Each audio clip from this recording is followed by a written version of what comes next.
샬롬 여러분, 좋은 아침입니다. 오늘도 이렇게 아침 모임 하게 되었는데요. 우리 이 시간 꽃들도 라는 찬양 같이 고백하고 우리 아침 모임 시작하도록 하겠습니다.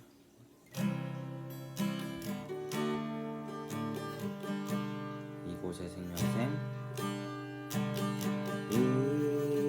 이곳에 생명샘 솟아나 눈물 골짝 지나갈 때에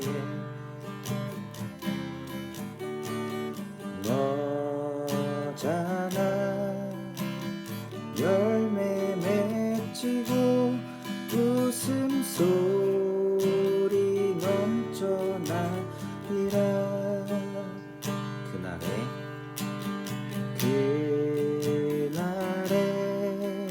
하늘이 열리고 모든 이가 보게 되리라.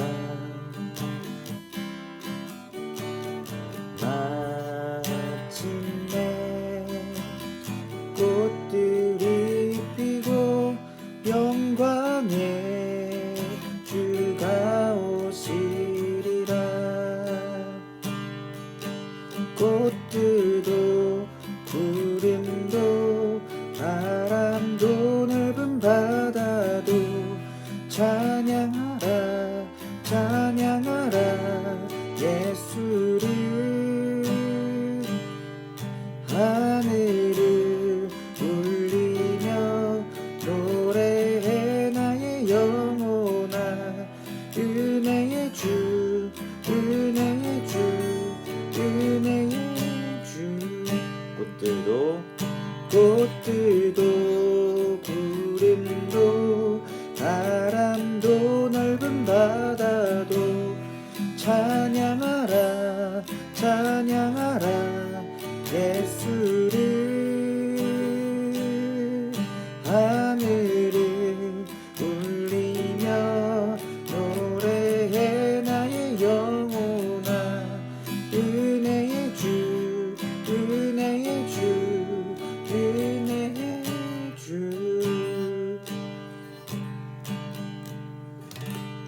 기도하겠습니다. 하나님, 온 피조 만물이 하나님을 찬양함을 고백합니다.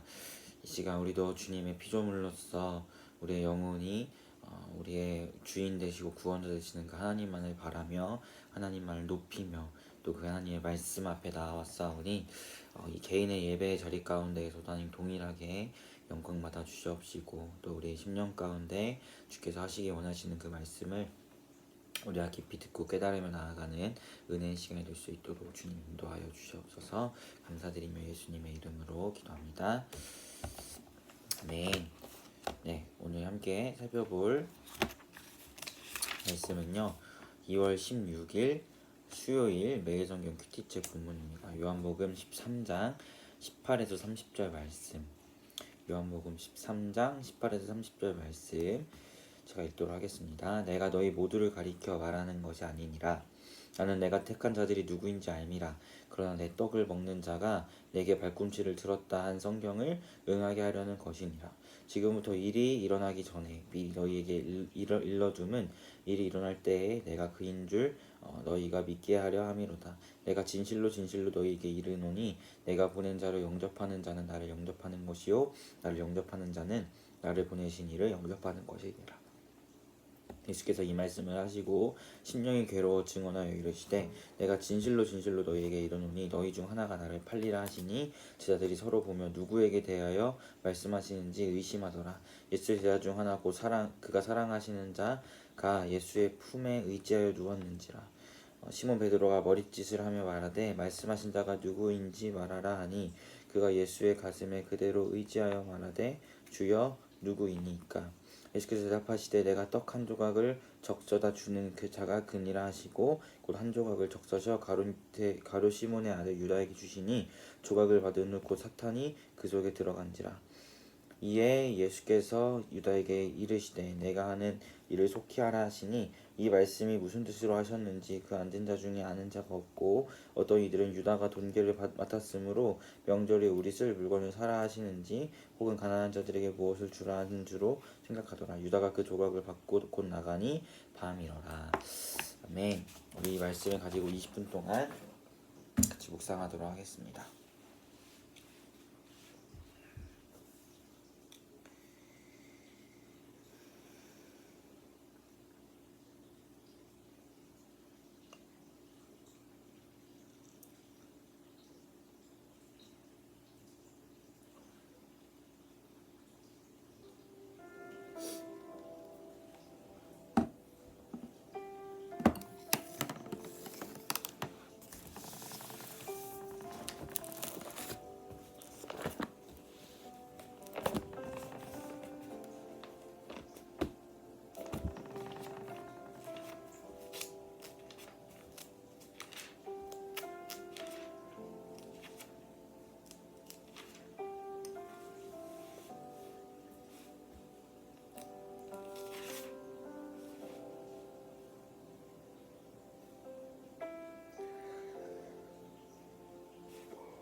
네, 여러분 20분이 되었습니다. 우리 같이 묵상한 것을 나눠보았으면 좋겠어요. 우리가 어제 본문에서는 예수님께서 제자들의 발을 씻어주시면서 다 씻어주신 이후에 가룟 유다까지 다 씻어주신 거예요.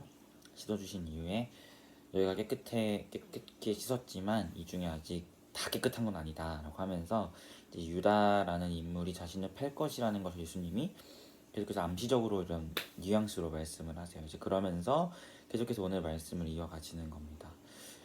그래서 나를 팔 자가 있다라고 하시는 것을 이제 18절에 근데 내가 너희를 모두 가리켜 말하는 게 아니라 한 인물이 그렇게 할 것이다 라는 것을 먼저 예언격으로 말씀하시는 거예요. 그렇게 하신 이유는 19절에 보면 이제부터 일어날 일, 이날 이후에 일어나 예수님이 잡히시고 팔림으로 인하여 잡히시고 십자가에 못 박히시고 이러한 일들을 통해서 예수님이 예언하신 게 이루어졌구나 라는 것을 제자들이 보고 이제 예수님이 정말 그리스도시라는 사실을 또 알게 하시기 위해서 끝까지 이렇게 행하시는 것이죠.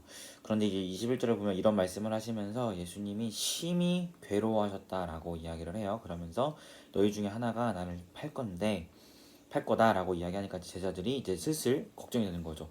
우리 중에 누가 우리 다 예수님의 제자고 예수님을 3년 동안 함께했던 사람들인데 누가 그럴 건가 하면서 막 의심을 하기 시작합니다.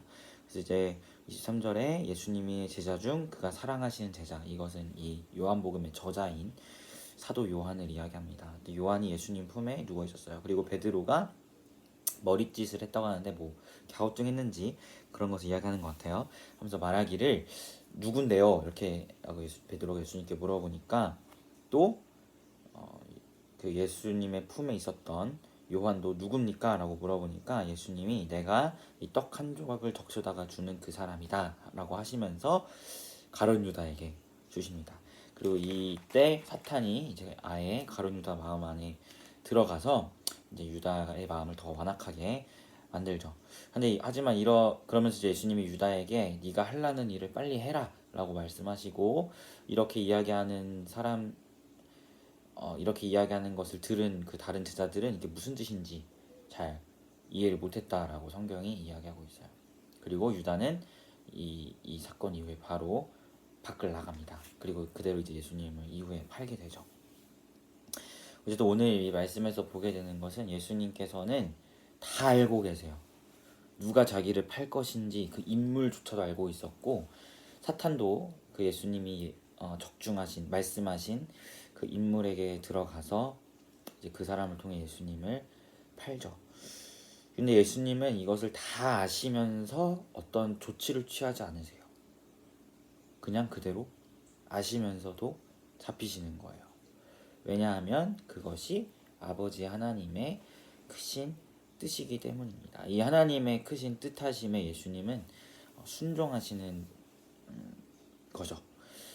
특별히 이제 예수님께서 21절에 보면 누가 나를 팔 것이다 라고 그런 것을 이제 이야기하시면서 심령이 괴로우셨다라고 이야기를 해요. 이 예수님의 괴로우신 심령이 무엇일까를 제가 좀 생각을 해봤어요. 근데 우리가 18절 후반에 보면은 내 떡을 먹는 자가 내 발꿈치를 들었다 한 성경을 응하게 하려는 것이다. 그러니까 이러한 것이 구약 성경에 예언되어 있다라는 것이죠. 그래서 이제 그것을 제가 찾아보니까 시편 41편인데요. 다윗의 시예요. 다윗의 시인데 다윗이 이제 병상에 누워 있을 때 이제 그를 비난하고 모욕했던 자신의 원수들의 그런 모독과 또 배신 이런 것 가운데에 다윗이 고백한 시거든요. 이제 거기에 다윗이 이러한 고백을 한 거예요. 내 떡을 먹는 자가 내게 발꿈치를 들었다라는 이런 고백을 하는데요. 이것이 응하여지려 한다라고 예수님이 말씀하시는 거죠. 그러면서 이제 자신의 심령이 괴로우셨음을 이야기해요. 그러니까 정리해서 이야기를 하자면 예수님께서 예루살렘에 입성하실 때 사람들이 호산나 하면서 종려가지를 들고 흔들었잖아요. 그때 사람들은 다윗과 같은 정치적인 왕을 기대했지만 예수님은 나귀 새끼를 타시면서 다윗이 원수들에게 쫓김받을 때에 나귀를 타고 도망갔던 그 모습을 연상케 하시는 답변을 주셨어요. 즉 예수님의 답변은 나는 너희가 기다리는 정치적인 왕이 아니라 다윗과 같이 고난받으러 온 왕이야 라는 답변을 주셨다고 했죠. 그런 것을 볼 수 있듯이 예수님은 다윗의 후손으로서 다윗 언약의 성취이시기도 하지만 동시에 다윗이라는 인물이 예수님의 하나의 표징이었던 거죠. 다윗이라는 인물이 예수님의 표징이었어요. 그래서 다윗이라는 인물의 또 삶과 또 그 인물이 보여주는 것이 사실 또 예수 그리스도를 궁극적으로 보여주는 인물이고 삶이거든요. 그것에서 우리가 유추해 봤을 때 이 시편 41편의 다윗의 고백은 물론 다윗 개인의 고백이고 고난을 당한 어려움의 고백이지만 이것은 또 궁극적으로 예수 그리스도를 우리에게 보여주고 있다라는 것을 우리가 살펴보게 돼요. 그래서 이 특별히 예수님이 내 떡을 먹는 자가 내게 발꿈치를 들었다라는 이 말씀이 나의 가까운 사람이 나를 배신한다라는 이야기이고 그것으로 인하여 21절 예수님이 심령이 괴로워하셨다라고 이야기했잖아요. 그러니까 이 시편 41편에 녹아져 있는 다윗의 심령이 아마 예수님이 느끼셨던 심령과 비슷한 감정이지 않을까라는 생각을 하게 됩니다. 왜냐하면 다윗도 측근에게 배신을 당한 것이고 예수님도 제자에게 배신을 당한 거니까. 그래서 41편에 다윗이 어떤 마음이었는지를 통해서 예수님이 어떠한 괴로움이셨는지를 우리가 한번 살펴봤으면 좋겠어요. 이제 41편에 이제 다윗이 그런 고통스러워하는 고백들을 제가 한번 읽어드리도록 하겠습니다. 5절부터 읽을게요. 41편입니다. 나의 원수가 내게 대하여 악담하기를 그가 어느 때에나 죽고 그의 이름이 언제나 없어질까 하며 나를 보러 와서는 거짓을 말하고 그 중심에 악을 쌓았다가 나가서는 이를 널리 선포하오며 나를 미워하는 자가 다 하나같이 내게 대하여 수군거리고 나를 해하려고 꾀하며 이르기를 악한 병이 그에게 들었으니 이제 그가 눕고 다시 일어나지 못하리라 하오며 내가 신뢰하여 내 떡을 나눠 먹던 나의 가까운 친구도 나를 대적하여 그의 발꿈치를 들었나이다. 이것이 다윗의 고백이에요. 다윗의 원수들은 다윗이 언제 죽을까 악담하고 다윗을 미워하는 사람들은 하나같이 다윗을 해치려고 하고 또 악한 원수들은 그가 이제 병들었으니까 다시는 못 일어날 거야 라는 그런 악담을 퍼붓고 심지어 자신이 신뢰했던 가까운 친구조차도 자신을 배신했다라고 이야기해요. 어딘가 예수님의 생애랑 참 닮아있죠. 예수님을 죽이려고 어떻게 하면 해칠까 이런 고민하는 사람들이 있었고 예수님을 향하여 악담과 모독을 퍼붓는 바리새인과 대제사장들도 있었고 또 예수님의 측근이었던 가룟 유다는 예수님을 대적하는 그런 자가 되죠. 그리고 그 말씀대로 예수님의 떡을 먹은 자가 예수님께 발꿈치를 들었다라고 하는데 오늘 말씀에서 예수님이 떡을 주시면서 유다가 나를 팔 거야 라는 것을 예언하시잖아요. 이런 것들이 녹아져 있는 거예요. 그러니까 예수님은 이런 다윗이 느낀 것과 비슷한 정말 극심한 원수들은 나를 조롱하고 나를 죽기를 바라고 어떻게 하면 저 사람 해칠까를 막 모의하고 있고 심지어 나의 가까운 사람조차도 나를 배신하는 이런 극심한 마음들을 예수님이 느끼셨다는 거죠. 예수님이 하나님이신데 그런 걸 할 수 있지만 예수님은 동시에 우리와 같은 사람이세요. 그렇기 때문에 예수님도 이런 동일한 감정을 느끼셨고 그래서 21절에 심령이 괴롭다라고 예수님이 이야기하신 것이죠. 그럼에도 불구하고 예수님은 이것을 다 아시면서 이 모든 모욕과 심령의 괴로움과 배신감과 이런 모든 것을 다 느끼시면서까지도 그 길을 아무런 저항 하나 없이 의도적으로 가셨다라는 것을 우리가 보게 됩니다. 그 이유는 서두에 말씀드렸듯이 이것이 아버지 하나님의 뜻이기 때문이에요. 우리가 창세 전에 삼위일체 하나님의 구원 협약이 있었어요. 이 협약은 정확히 성경에 이거다라고 딱 명시적으로 기록되어 있진 않지만 성경이 하나님의 계시라는 사실을 우리가 인지하고 읽을 때 그 계시 안에 이렇게 스며들어 있고 녹아져 있는 것이 삼위일체 하나님의 구원에 관한 협약이거든요. 그 계시들을 우리가 살펴봤을 때 어떤 내용인지 제가 몇 번 이야기한 적이 있었는데, 하나님이 선택하신 자들, 예수님이 선택하신 자들을 구원하실 것이라는 것이었고, 두 번째는 예수 그리스도가 그렇게 하실 것이라는 약속이었고, 세 번째로는 대속의 방법, 대신 죽으시는 방법으로 이것을 이루실 것이라는 약속을 맺으셨어요. 성경에 녹아져 있죠. 우리가 요한복음 10장에서 봤지만 예수님의 양들만이 예수님의 음성을 듣고 예수님을 믿게 된다는 걸 예수님 분명히 말씀하셨고, 우리가 구약 성경에서도 계속 이야기하잖아요. 선택의 원리.